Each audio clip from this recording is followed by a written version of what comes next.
Hi, welcome to Orchids 365. My name is Roxy, and on today's video, we're gonna do a little update on the Motes Vandas that we deflasked a couple of months ago.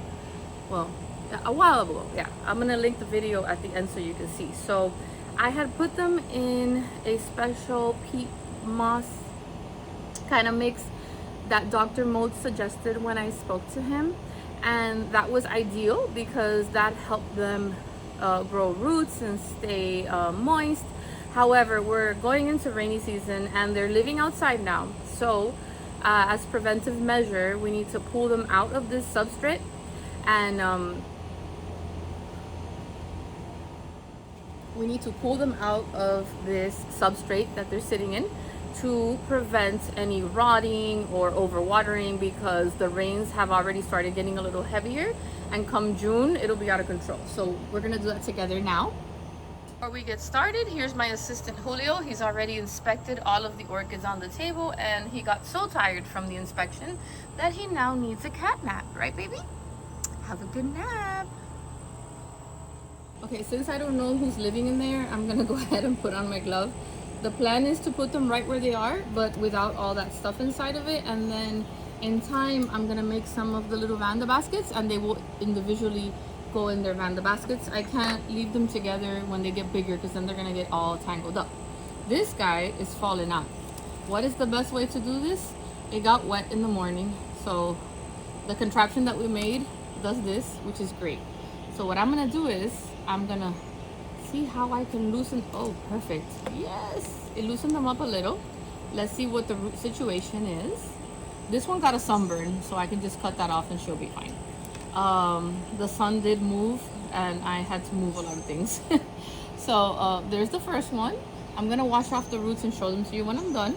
So I'm gonna go ahead and pull them out and make sure I put them in the same basket that has their ID.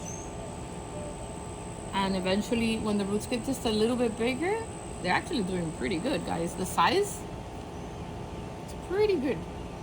I got this guy. If I have one that's oh, look at that new root. I love it. If I have one that's a little bit small, I might leave it in the substrate. But for now, I think these guys are ready to get out, because there you go. Oh, they're actually doing pretty good. And look how green those roots are. My concern is when it starts to rain, and I'm afraid they're gonna get mushy in there. So, because I mean, it basically has turned into soil. It's peat and some perlite and some chunks of charcoal. So this one has a smaller one attached to it, so I'm gonna keep that. Now I'm gonna wash the roots and come back. I washed it out because it was dirty. I went ahead, I mean, look, this one's the biggest one. Look at these roots. I love it. This one could actually just go in her little basket and hang already, as long as she's in a place where she's gonna get all the water she needs. And maybe I'll hold her up to the top and grow the roots, but for now they can stay there in their little community pot. I went ahead and I cut the leaf of this one. It was looking rough, and then when it's already burnt, the tissue's damaged, and you don't want to introduce any bacteria, or you don't want it to get worse. So I'm gonna keep them here because their roots are relatively small, and I'm not putting any media in there because it's in a place where I put the sprinkler system, and then that way I know they're gonna be drinking all the water they need, getting all the water from the rain, and I don't have to worry about anything rotting.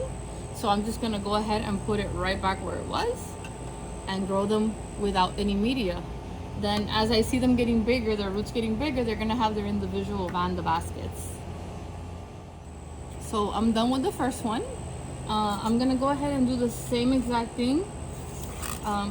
These look a little more, well, this one looks very vigorous. This one lost a leaf or two. So this one needed it. I'm glad I'm doing this now. So I'm gonna go ahead and do the same thing over again, and I don't wanna like bore you and show you the same steps. So you pretty much got the point.